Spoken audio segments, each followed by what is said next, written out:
Hello friends. मैं बात करूंगा आज स्टॉक पिकिंग और म्यूचुअल फंड के बारे में। वो सॉरी, म्यूचुअल फंड और इंडेक्स फंड के बारे में। ये देखिए, आप इंडेक्स फंड लीजिए, ईटीएफ लीजिए। ईटीएफ आप लीजिए जब आपको लमसम करना हो, क्योंकि उसका एक्सपेंस रेशियो कम होता है और आपको उसमें सेम डे एनएवी मिलेगी। और म्यूचुअल फंड में जो है 3 बजे से पहले पेमेंट पहुंचने पर भी श्योरिटी नहीं होती है सेम डे एनएवी की। और ये हर महीने की हेडेक होती है सिप करने वालों के लिए, तो उनके लिए बेस्ट रहेगा म्यूचुअल फंड, वो भी जिसके एक्सपेंस रेशियो सबसे कम हो। उसको आप वैल्यू रिसर्च पे सर्च कर लिए। अब मैं आता हूँ म्यूचुअल फंड या इंडेक्स फंड। इंडेक्स फंड का मतलब दोनों ही हो गए, ईटीएफ कह लिए या इंडेक्स फंड कह लिए। देखिए, म्यूचुअल फंड और इंडेक्स फंड में डिफरेंस ये होता है, इंडेक्स के अंदर टॉप 50 कंपनीज होती हैं। टॉप 50 कंपनीज जो हैं वो आपका डिसाइड करती हैं कि मार्केट के अंदर जो इंडेक्स के अंदर जिसकी जितनी वेटेज है उतना ही वेटेज उस इंडेक्स फंड के अंदर उन कंपनीज का रहेगा। अच्छा, जो डिविडेंड ग्रोथ होता है उसके अंदर थोड़ी थोड़ी परसेंटेज उनकी बाकी निफ्टी के वेटेज के मुकाबले हर स्टॉक की थोड़ी थोड़ी बढ़ती रहती है, क्योंकि उसमें डिविडेंड इन्वेस्ट होता रहता है। जैसे कि डिविडेंड ग्रोथ वाले में अगर किसी स्टॉक में निफ्टी की वेटेज 2.21 है, तो डिविडेंड ग्रोथ वाले में उसकी 2.28, 27, 25 होगी। वो इसके ऊपर डिपेंड करता है कितनी बड़ी हो, कितनी ज्यादा होगी, कि उस कितना पुराना वो इंडेक्स फंड का वो वाला फंड चल रहा है उस कंपनी का, और उसमें कितना डिविडेंड आया है। अब इसमें पॉइंट आता है कि म्यूचुअल फंड में हमें रिटर्न ज्यादा मिलेगा, इंडेक्स फंड में रिटर्न कम मिलेगा। हालांकि ये बात बिल्कुल जो है मैं नहीं समझता कि सही है, क्योंकि अगर आप 20 साल का टाइम होराइजन पकड़ेंगे तो आपको 90% से ज्यादा म्यूचुअल फंड निफ्टी से पीछे ही दिखेंगे। क्योंकि निफ्टी के अंदर जो सबसे अच्छी चीज होती है वो ये कि जैसे एग्जांपल एक्सिस यस बैंक था, कहाँ निफ्टी में था 350 पे। जैसे वो निफ्टी 50 कंपनीज की मार्केट कैप जो 51 नंबर पे जो कंपनी आ रही थी स्टॉक्स में, उसके जो मार्केट कैप था, जैसे उसका मार्केट कैप उससे कम हुआ, तो उसके अंदर जो है जो निफ्टी 51 भी कंपनी थी वो 50 के अंदर आ गई, वो निफ्टी 50 से बाहर हो गया, तो उसका पैसा निकल के उसमें पहुंच गया। उसके बाद तो वो मान लिया अभी 13-12 पे आया। अब जो म्यूचुअल फंड होते वो सोचते हैं नहीं, ब्लू चिप है, रिकवर कर जाएगा, मतलब वो डिसीजन मेकिंग उनके हाथ में होती। हाँ, ये बात फैक्ट है कि उसमें रिडम आप रिडिप्शन करते तो वो क्या कहते हैं आपका पैसा निकालते, मगर आपका जो टोटल फंड मैनेज होता है उसमें वो उनके ऊपर डिपेंड करता है, फंड मैनेजर के ऊपर, कि उसे उसमें से कब एग्जिट करना है। और ये जो म्यूचुअल फंड के नहीं मैं कह रहा हूँ, मैं कह रहा हूँ इंडेक्स फंड की जो पॉलिसी है ये लगभग 40-42 साल से सक्सेस है। जब सेंसेक्स 1979 में 100 रुपए पे आया था 30 कंपनीज के साथ, उनमें से 27 कंपनी का स्टॉक मार्केट में कोई नाम कोई वजूद ही नहीं है।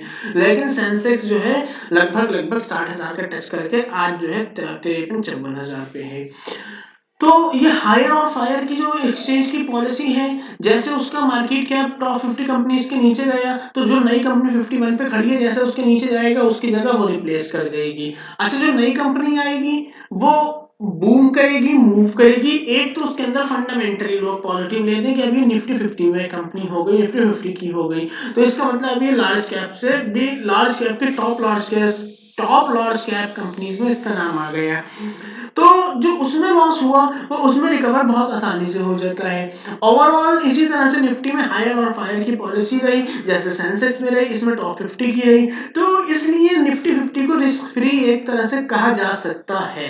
तो अच्छा, लगभग जो लोग पुराने हैं वो समझते ही हैं। देखिए, बिल्कुल क्लियर तो नहीं कह सकता क्योंकि निफ्टी 50 रिस्क फ्री है, क्योंकि कुछ रूल्स एंड रेगुलेशन है, तो इस वजह से मैं ये कहूँगा कि कहा जा सकता है। मगर जो पुराने हैं वो समझते हैं इसमें कहा जा सकता है सही है, या ये कहा जा सकता है कि ये रिस्क फ्री है। तो फिलहाल के लिए मैं यही कहूंगा कि अगर आपका लॉन्ग टर्म टाइम होराइजन है 10-20 साल का, तो आप म्यूचुअल फंड की तरफ बिल्कुल देखिए भी मत। अगर आपको थोड़ा सा अट्रैक्टिव रिटर्न चाहिए तो आप निफ्टी की नेक्स्ट 50 में इन्वेस्ट कर सकते हैं, तो तरीका सेम रहेगा। और एटीएफ में जाइए जब जब आपको लमसम करना हो, इंडेक्स फंड में जाइए जब आपको अपने सर की हेडेक हटानी हो और महीने पैसे डिडक्ट होने की, तो फिर आप जाइए इंडेक्स फंड में, उसमें भी देख लीजिए किसका एक्सपेंस रेशियो सबसे कम है।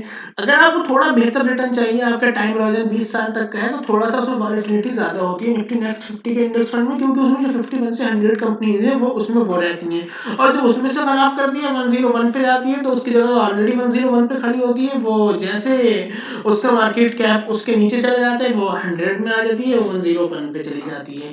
तो उसमें नेक्स्ट निफ्टी 50 में थोड़ा छोटे लेवल की कंपनी है 51 से 100, तो उसके अंदर रिटर्न भी अच्छा है, वॉलेटिलिटी भी ज़्यादा है थोड़ा, तो इसलिए बस उसमें वॉलेटिलिटी ज़्यादा होती है, थोड़ा ups and down, but overall उसका रिटर्न आपको निफ्टी के रिटर्न को बीट कर देगा।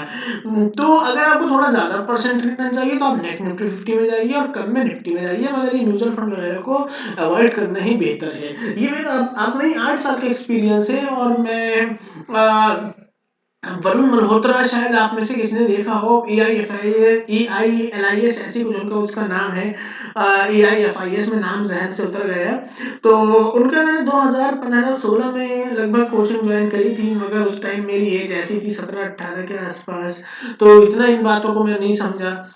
फिलहाल अब 8 साल का जब मार्केट में एक्सपीरियंस हुआ पिछले 2 साल से या 2.5 साल से, मुझे ये सब बातें समझ आ रही हैं बहुत अच्छी तरह से, कि अगर इन बातों को मैं उस टाइम इम्प्लीमेंट कर लेता तो शायद आज मेरा ये जो आपको करंट वैल्यू 261 टू ये नीचे जो दिख रही है इन्वेस्टेड 2.78, शायद ये 27.8 होता और ये 26.1 होता।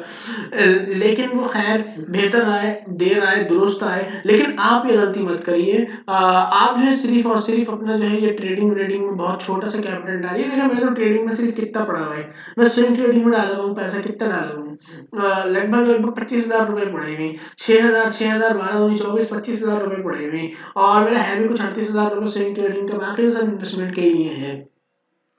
तो बहरहाल आप इंडेक्स फंड में जाइए और अच्छे रिजल्ट का वेट करिए, और नीचे मार्केट जाए तो उसमें अपनी सिप बढ़ाते रहिए, और परसेंटेज वाइज नीचे जाइए, जैसे हाई से 10%, 15%, 20%, उसमें हर उस पे गिरने में 20-20, 30-30% सिप बढ़ाते रहिए। जितना ज़्यादा गिरती जाए उतनी सिप में परसेंटेज बढ़ाते रहिए, तो उससे आपको अच्छा रिजल्ट दिखेगा इन द लॉन्ग रन, अच्छा बेनिफिट मिलेगा।